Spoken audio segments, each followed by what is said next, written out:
اس کار میں موجود 3 افراد مجھے ابھی اور اسی وقت چاہیے۔ میں اپنے گھر پر ہی موجود ہوں۔ ان تینوں کو وہیں لے کر آئیں۔ SHO نعیم سے وہ اپنا تعارف کروائے بغیر بولا، کیونکہ وہ جہانگیر کو اچھی طرح جانتا تھا۔ جہانگیر گھر میں دوسری چیزوں کا جائزہ لیتا ہوا واپس بیڈ روم میں آیا، جہاں آگول بیڈ پر بیٹھی تھی۔ وہ اس وقت کافی ڈری ہوئی لگ رہی تھی۔ جہانگیر نے اس سے کوئی سوال نہیں کیا، خاموشی سے کمرے کے چکر کاٹنے لگا۔ آخر کون اس کے گھر میں اس طرح آنے کی جرأت کر سکتا ہے؟ وہ سوچ ہی رہا تھا، تھوڑی دیر بعد اس کا موبائل بجا۔ سر، میں آپ کے گھر کے باہر کھڑا ہوں۔ ایک بندہ فرار ہو چکا ہے، باقی 2 کو میں اپنے ساتھ لایا ہوں۔ SHO نعیم جہانگیر کو موبائل پر بتانے لگا۔ ٹھیک ہے، میں 2 منٹ میں آتا ہوں۔ جہانگیر نے اسے بول کر کال کاٹی اور شکیل کو کال ملا کر اسے اور اسلم کو فوراً اپنے گھر پر بلایا۔ آگول خاموشی سے سہمی ہوئی بیڈ پر بیٹھی جہانگیر کو اتنی دیر سے ٹہلتا ہوا اور موبائل پر باتیں کرتا دیکھ رہی تھی۔ آگول کو لگا ابھی وہ اس پر غصہ کرے گا، غلطی اس کی تھی، اسے جہانگیر کے نکلتے ہی اندر سے لاک لگانا چاہیے تھا، اسی لیے وہ اسے ڈر کے مارے کچھ بھی بول نہیں رہی تھی۔ شکیل سے بات کر کے وہ آگول کے پاس آیا اور اسے بیڈ سے اٹھایا۔ جو آدمی تھوڑی دیر پہلے یہاں آئے تھے ان میں سے 2 پکڑے گئے ہیں۔ مجھے صرف اشارے سے یہ بتانا کہ ان میں سے کس نے تم پر ہاتھ اٹھایا تھا؟ جہانگیر آگول کے سر پر دوپٹہ رکھتا ہوا نرمی سے اس سے بولا اور اس کا ہاتھ پکڑ کر باہر لے جانے لگا۔ جہانگیر، مجھے نہیں جانا، میں نہیں جاؤں گی، پلیز، میں نہیں جاؤں گی کسی کے بھی سامنے۔ آگول اپنا ہاتھ چھڑواتی ہوئی جہانگیر کو انکار کرتے ہوئے بولی۔ وہ تھوڑی دیر پہلے ہوئے واقعے سے کافی ڈر گئی تھی۔ میں ہوں نا تمہارے ساتھ؟ جہانگیر اس کا چہرہ تھام کر بولا تو آگول خاموشی سے اسے دیکھنے لگی۔ جہانگیر اسے اپنے ساتھ لاؤنج سے باہر لے کر آیا اور گھر کا مین ڈور کھولا۔ SHO نعیم کے ساتھ کانسٹیبل بھی موجود تھا، جس نے 2 آدمیوں کو پیچھے شرٹ کے کالر سے پکڑا ہوا تھا۔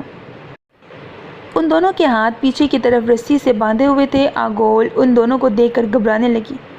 جہانگیر نے آگول کا چہرہ دیکھا، جیسے وہ جاننا چاہتا ہو کس نے اس پر ہاتھ اٹھایا۔ آگول بغیر کوئی اشارہ کرے یا بولے اسی کو دیکھنے لگی جس کے مارے گئے تھپڑ سے اسے سر پر بھی چوٹ لگی تھی۔ جہانگیر نے آگول کی نظروں کا تعاقب کیا۔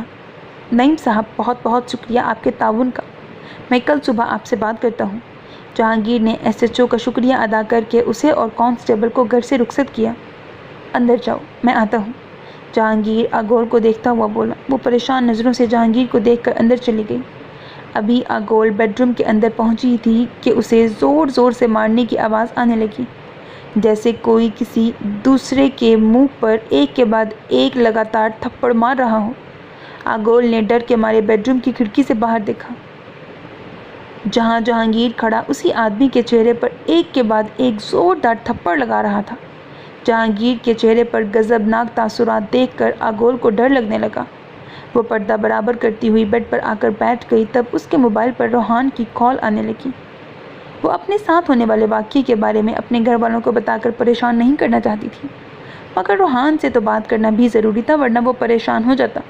اسی لیے آگول اس کی کال ریسیو کر کے روحان سے بات کرنے لگی۔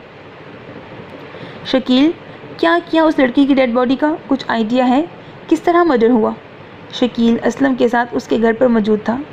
وہ دونوں ان 2 آدمیوں کو دیکھنے لگے جس کے ہاتھ پیچھے بندھے ہوئے تھے اور ان میں سے ایک کا چہرہ بری طرح سوجا ہوا تھا۔ جہانگیر شکیل کی توجہ اپنی طرف کرتا ہوا اسے پوچھنے لگا، سر، باڈی کو پوسٹ مارٹم کے لیے پہنچا دیا ہے۔ کوئی لڑکی کی برہنہ لاش کو چادر میں لپیٹ کر پولیس اسٹیشن کے پاس 1 گھنٹہ پہلے پھینک کر گیا تھا۔ بقول انسپکٹر شہناز کے ڈیڈ باڈی ہر جگہ جگہ مارنے کے نشان تھے، جیسے لڑکی کو مار مار کر اس کی کھال ادھیڑ دی گئی ہو یا پھر مارنے کے بعد لاش پر تشدد کیا ہو۔ گلا کاٹ کر اس لڑکی کو مارا گیا ہے، اور سب سے اہم بات، ڈیڈ باڈی کی کمر پر وہی ٹیٹو موجود ہے۔ انسپکٹر شکیل ڈیڈ باڈی کی تفصیلات جہانگیر کو بتانے لگا۔ ٹھیک ہے، ابھی تو مشکل ہے، میں پولیس اسٹیشن آؤں گا۔ تم دونوں کو یہاں پر اس لیے بلایا ہے، ان دونوں کو یہاں سے لے کر جاؤ اور لاک اپ میں بند کرو۔